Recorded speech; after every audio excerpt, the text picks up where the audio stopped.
नमस्कार स्वामी भक्तांनो, सर्वांना श्री स्वामी समर्थ. श्रावण महिन्यामध्ये सत्यनारायण पूजन कधी करावे याबद्दलचा संपूर्ण व्हिडिओ शेवटपर्यंत बघा. नमस्कार सर्वांना, श्री स्वामी समर्थ. आजच्या व्हिडिओमध्ये तुमचं खूप खूप स्वागत आहे. प्रत्येकाला आयुष्यामध्ये खूप अडचणी आणि खूप कठीण प्रसंगामधून जावं लागतं. खूप अडचणीचा सामना करावा लागतो. अशा कठीण प्रसंगामध्ये आपल्याला अडचणीतून मार्ग दाखवणारे अत्यंत प्रभावी असे व्रत म्हणजे सत्यनारायण व्रत. घरच्या घरी अगदी सहजपणे आपण करता येणारी अशी सत्यनारायण पूजा तुम्ही नक्की करा. श्रावणमध्ये एकदा तरी तुम्ही तुमच्या घरी सत्यनारायण पूजा झालीच पाहिजे. येत्या रक्षाबंधनाला म्हणजेच नारळी पौर्णिमेला अशी सत्यनारायण पूजा तुम्ही घरच्या घरी करू शकता, जेणेकरून सर्व अडचणी तुमच्या आयुष्यातून निघून जातील आणि त्या अडचणीतून मात करून तुम्हाला त्यातून मार्ग काढता येईल. तर बघा स्वामी भक्तांनो, तर आता आपण विचार करावा, श्रावण महिन्यामध्ये एक तरी सत्यनारायण कसे करावे. आपल्याला जर एक सत्यनारायण 1 किंवा 5 किंवा 11 किंवा 21 किंवा 51 किंवा 108 सत्यनारायण कसे करावे हे तुम्हाला माहिती आहे का? तुमच्या आयुष्यामध्ये खूप मोठं तुमच्यावरती कर्ज असेल, घरामध्ये आर्थिक संकट आलेले असेल, संतान प्राप्तीसाठी नवरा बायकोचे भांडण, आपल्या सर्वसामान्य जीवनामध्ये ज्या काही समस्या आहेत, अडचणी असतात, त्या सगळ्या जर संपून टाकायच्या असतील तर श्रावण महिन्यामध्ये तुम्ही कमीत कमी एकदा तरी एक तरी सत्यनारायण नक्की करा किंवा 5 तरी सत्यनारायण नक्की करा. आता नारळी पौर्णिमा म्हणजे रक्षाबंधन येते, तर नारळी पौर्णिमेच्या दिवशी तुम्ही सुद्धा सत्यनारायण घरच्या घरी करू शकता. याबद्दलचा ऑलरेडी व्हिडिओ मी माझ्या चॅनलवरती अपलोड केलेला आहे. दर पौर्णिमेला सत्यनारायण पूजन कसे करावे तर बघा, जर तुम्ही प्रदोष काळामध्ये सत्यनारायण संध्याकाळी करणार आहात तर तुम्ही मोठ्यातली मोठी कितीही मोठ्यातली मोठी कठीण इच्छा असते ती आपल्या सत्यनारायण महाराज विष्णू भगवान आपली ही पूजा नक्की स्वीकार करून आपल्या आयुष्यातले सगळे संकट नक्की दूर करतात. अनेक लोकांना, अनेक दादांना, ताईंना अनुभव आलेले आहेत. बरेच असे ताईंचे अनुभव आहेत की जे पौर्णिमेला सत्यनारायण पूजा करतात. केंद्रातली ही लक्ष्मी प्राप्तीसाठी सेवा दिली जाते. मी सुद्धा करते ही सत्यनारायण पूजा. तर सत्यनारायण पूजा आपण केल्यानंतर आपल्या आयुष्यामध्ये भरपूर असे बदल घडत असतात. त्यामुळे सत्यनारायण पूजा श्रावण महिन्यामध्ये नक्कीच करा. श्रावणमध्ये दर सोमवारी तुम्ही करू शकता. श्रावणमध्ये 11 दिवस 21 दिवस कंटिन्यू तुम्ही सत्यनारायण पूजा करू शकता. कसं ते मी सगळं सांगते. आता 5 दिवस 7 दिवस किंवा 11 करायचं असेल तर समजा आजपासून सुरुवात केली तर ही पूजा मांडणी मी अशीच ठेवेल. ठीक आहे, पूजा मांडणी जी आहे ती रोज उचलायची, परत करायची गरज नाही आहे. पूजा मांडणी जी आहे तर ती तुम्ही तशीच ठेवू शकता आणि रोज फक्त तुम्हाला समजा पानं वाळलेले आहेत ते सुकलेले पानं तुम्हाला काढून टाकायचे. कापड खराब झालं असेल तर ते चेंज करू शकता. याबद्दल सगळ्या गोष्टी आपण पूजा करताना पूजा हलवली तरी सुद्धा चालते. सगळ्या गोष्टी खाली पूजा म्हणजे सगळ्या चेंज करून नुसती पूजा हलवली तरी चालेल. पूजा दुसऱ्या दिवशी आपण जेव्हा पूजा करतो तेव्हा त्याआधी इथे आपल्याला स्वच्छता करून घ्यायची आणि पुन्हा आपण सुरुवात करायची आहे. काही लोक 108 दिवस सत्यनारायणची पूजा करतात. मग ही रोज पूजा नवीन मांडायची गरज नाही आहे. तीच पूजा राहू द्यायची. तेच तांदूळ वगैरे आपण फक्त तांदूळ वगैरे चेंज करायचे आणि पाणी बदलू शकतो. तिथे स्वच्छता करू शकतो आणि वाळलेल्या गोष्टी आहेत ते काढून टाकून पुन्हा नवीन गोष्टी टाकू शकतो. असं तुम्ही करू शकतात. तुमच्या आयुष्यामध्ये आर्थिक अडचणी असतील तर नक्की करा. बघा, ही फक्त पूजा करायची असं करायचं नाही. आपण झोपून राहायचं, आपण आपल्या आर्थिक अडचणी संपणार आहेत असं नाही. तुम्हाला यासोबत कष्ट करणं सुद्धा तितकंच महत्त्वाचं आहे. तुम्हाला नशिबाची साथ पाहिजे असेल तर तुम्हाला पूजा अर्चा याच्यासोबत आपल्याला आधार घ्यायचा आहे. कष्ट करतोय तर आपल्याला संपूर्ण फळ, मेहनत तर आपण करतो पण त्याच्यासोबत आपल्याला संपूर्ण फळसुद्धा मिळतं. आपल्या घरामध्ये कुठल्याही समस्या असतील, काही असेल तर आपल्याला संपूर्ण फळ मिळतं.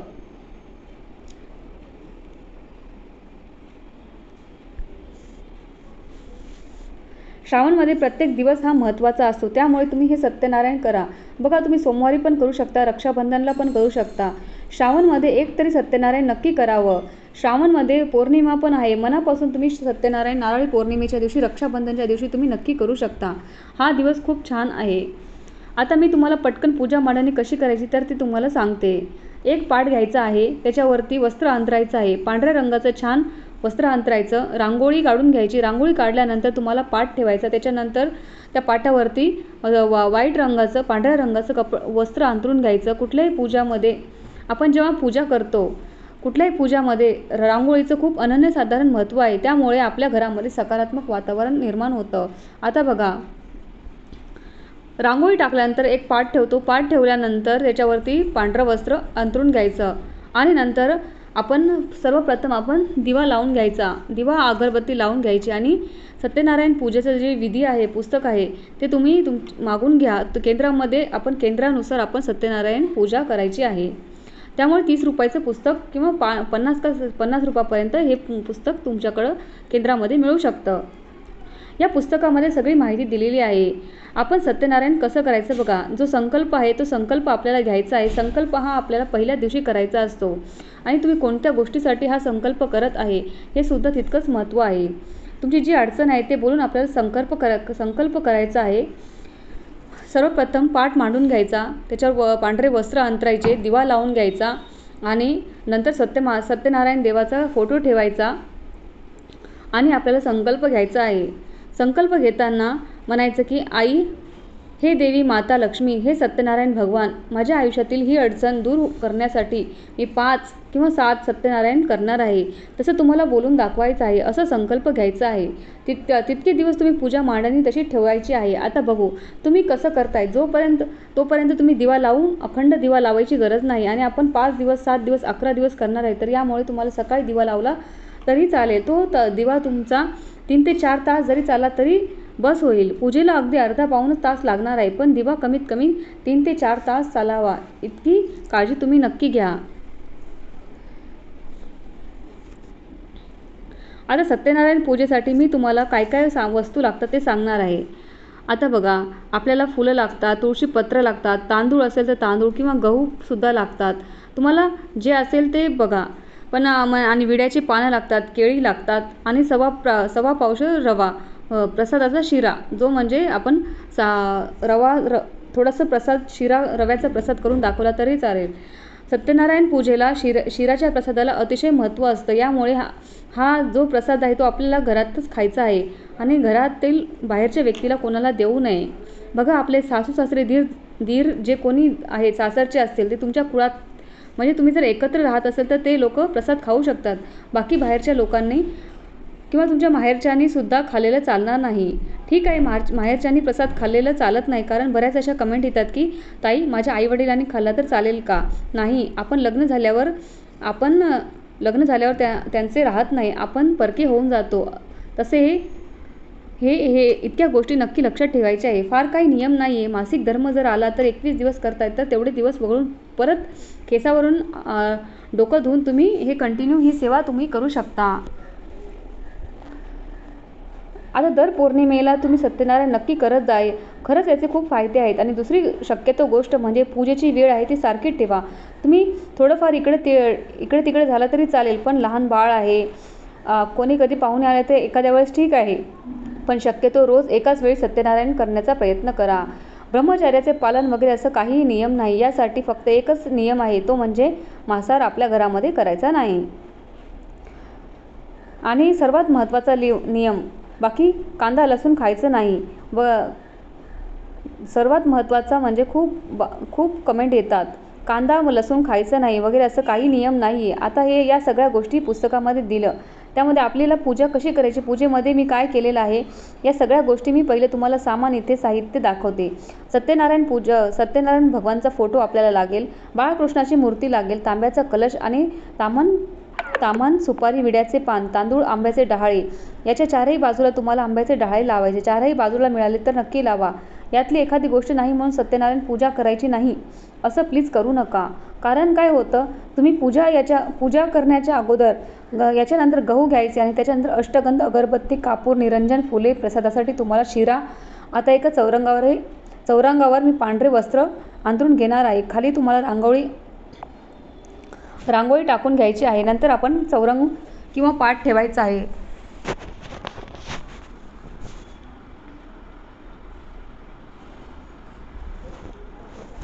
चौरंगावर तुम्हाला पांढरे वस्त्र टाकून घ्यायचं आहे. नंतर त्याच्यावरती गहू टाकायचे आहेत. गहू आणि थोडंसं गहू घ्यायचं आणि तांब्याचा कलश जो आहे ते याला हळदी कुंकवाने किंवा अष्टगंधाने तुम्ही खालून वरच्या दिशेला ओढायचा आहे. आणि या रेषा आपल्याला 5 दिशांना तुम्हाला रेषा काढायच्या आहेत, खालून वरच्या दिशेनेच काढायचं आहे. आणि त्याच्यानंतर याच्यामधल्या 5 तुम्हाला विड्याचे पान टाकायचे. त्या तांब्यामध्ये तुम्हाला 1 रुपया, सुपारी, फुलं, अक्षता, गंध या सगळ्या गोष्टी तुम्हाला त्याच्यामध्ये या पानाच्या विड्यामध्ये टाकायचं आहे, कलशामध्ये टाकायचं आहे. त्याच्यानंतर तुम्हाला तांब्याने भरलेला तांब्याचं तामण, ठीक आहे, आपण तांब्याचं तामण आहे, कोणी चांदीचं घेतं, कोणी स्टीलचं घेतं, शक्यतो तांब्याचंच घ्या. बाळकृष्णाची मूर्ती ठेवायची आहे, त्यामुळे भरपूर तांदूळ घ्यायचे आहेत आणि त्याच्यामध्ये तुम्हाला या बाळकृष्णाची मूर्ती ठेवायची आहे. आता कलशाच्या समोर विड्याचे पान आहे, ते 2 विड्याचे पान आहेत, तिथे पण आपण 2 आहेत, 2 ते 3 विडे मांडायचे आहेत. त्याच्यामध्ये आपल्याला एक कुलदेवीची, एक वरुण देवता, दुसरी सुपारी, पहिली सुपारी आपल्याला गणपतीची आहे, दुसरी सुपारी आपल्या कुलदेवीची आहे, तिसरी सुपारी जी आहे ती वरुण देवतेची सुपारी आहे. यामुळे याप्रमाणे आपल्याला पूजा मांडणी करायची आहे. अगदी सोपी मांडणी आहे. आता सगळ्यात पहिले काय करायचं, सगळ्यात पहिलं पुरुषांनी किंवा स्त्रियांनी जे कोणी पूजा करते त्यांनी आपल्या कपाळाला हळदी कुंकू लावायचं आहे, पुरुषांनी गंध लावायचा. त्यानंतर आपल्याला कुलदेवीचं नामस्मरण करायचं, गणपती बाप्पाचं नामस्मरण करायचं.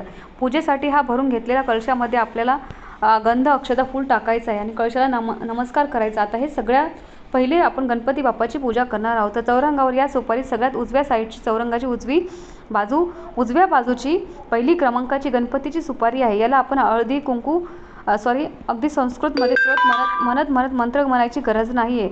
हळदी कुंकू अक्षता अर्पण करायची आहे. त्याच्यानंतर शेंदूर, अष्टगंध जे काही गणपती बाप्पाला प्रिय आहे ते आपण अर्पण करायचं आहे. गणपती बाप्पा मी तुम्हाला हळदी कुंकू अक्षता अर्पण करत आहे. बाप्पा मी तुम्हाला अक्षता अर्पण करत आहे. गणपती बाप्पा मी तुम्हाला फुल अर्पण करत आहे. बाप्पा मी तुम्हाला दुर्वा अर्पण करत आहे. त्यानंतर गणपती बाप्पांना आपल्याला नैवेद्य इथं आहे, पाण्याचा भरीव चौकोन करायचा. यानंतर आपल्याला साखरेची वाटी ठेवायची. त्यानंतर त्याच्याभोवती आपल्याला पाणी फिरवायचं आहे. अशा प्रकारे गणपती बाप्पाची पूजा झालेली आहे. आता आपल्याला नमस्कार करायचा. निर्विघ्नपणे आमची पूजा पार पडू दे अशी गणपती बाप्पाला मनोभावे प्रार्थना करायची आहे. आता त्याच्यानंतर तुम्हाला बघा कुलदेवीची सुपारी आहे. तर कुलदेवीची सुपारी आपल्याला अशीच साध्या पद्धतीने पूजा करायची आहे. हे माते तुला हळदी कुंकू अक्षता अर्पण करत आहे. हे माते तुला फुलं अर्पण करत आहेत. दिवा आपल्याला ओवाळायचा आहे. गणपती बाप्पाला पण दिवा ओवाळायचा आहे. कुलदेवीला दिवा ओवाळायचा. त्यानंतर कुलदेवीला आपल्या तुळशीपत्र अर्पण करायचं आहे. पाण्यामध्ये बुडवायचं आणि नैवेद्यावरती चौकोन काढून, पाण्याचा भरीव चौकोन काढून त्यावरती नैवेद्याची वाटी आपल्याला ठेवायची आहे. तुळशीपत्र आणि तसंच वरुण देवतेची सुद्धा आपल्याला पूजा करायची आहे.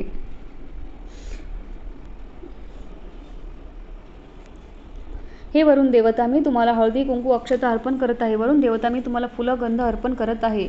हे वरुण देवता मी तुम्हाला नैवेद्य अर्पण करत आहे. पाण्याचा भरीव चौकोन करायचा आहे. इथे साखर ठेवायची आहे. हे सगळ्या ठिकाणी तुम्ही असं सारखीच पूजा करायची आहे. खडी साखर ठेवू शकता. याच्यावरती आपण एक तुळशीपत्र ठेवायचं आहे. तुळशीपत्र हे आपल्याला पालथं ठेवायचं आहे, ठीक आहे. त्याच्यानंतर नमस्कार करायचा आणि बघा गणपती बाप्पाची पूजा झाली, कुलदेवीची पूजा झाली आणि वरुण देवतेची सुद्धा पूजा झाली.